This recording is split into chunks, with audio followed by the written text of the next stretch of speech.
بسم الله الرحمن الرحيم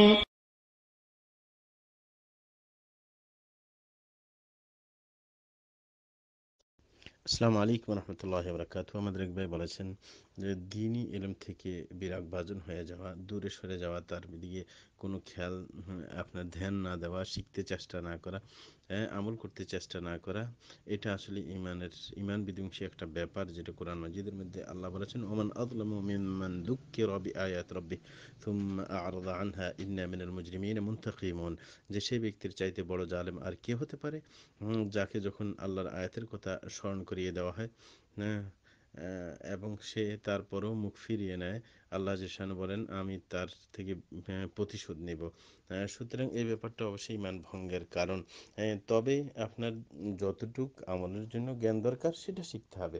একবারে কেউ যদি একেবারেই শিখতে না চায়, আমলের প্রতি কোনো ভ্রুক্ষেপ নেই, মানে ধর্মের প্রতি কোনো ধ্যান ধারণায় নেই, সে এটাকে অপ্রয়োজনীয় মনে করে, তাহলে সেটা ইমান ভঙ্গের কারণ।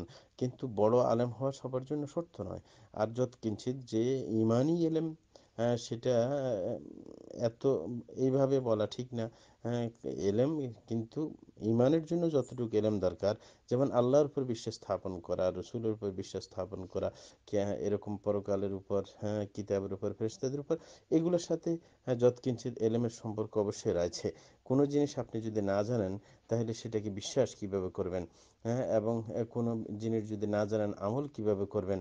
সুতরাং সেটার সাথে সম্পৃক্ত যতটুকু জ্ঞান রয়েছে, সেটা তো অবশ্যই বাধ্যতামূলক।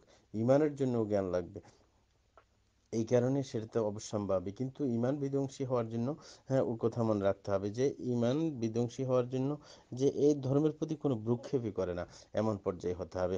আর দ্বিতীয় কথা, যে আমির হামজার ব্যাপারে আপনি শুনেছেন, যে বলেছেন বেলাল রাদিয়াল্লাহু আনহুকে যখন আপনার আজান দিতে দেওয়া হলো না, তখন সূর্য উঠতেছে না, এগুলো সব হচ্ছে বেহুদা কথা, বাজে কথা। সেগুলোর দিকে আপনি কান দিতে যাবেন না। এগুলা আপনার বানোয়াট কথা সমাজের মধ্যে প্রচলিত আছে। যারা আর কোনো কিছু খুঁজে পায় না, সত্য কথা এ জাতীয় কিসসা বলে বেড়ায়, তাদের দিকে ভ্রুক্ষেপ করা কখনো বুদ্ধিমানের কাজ হবে না। ওসল্লাহু আলা নবিয়িনা মুহাম্মদ।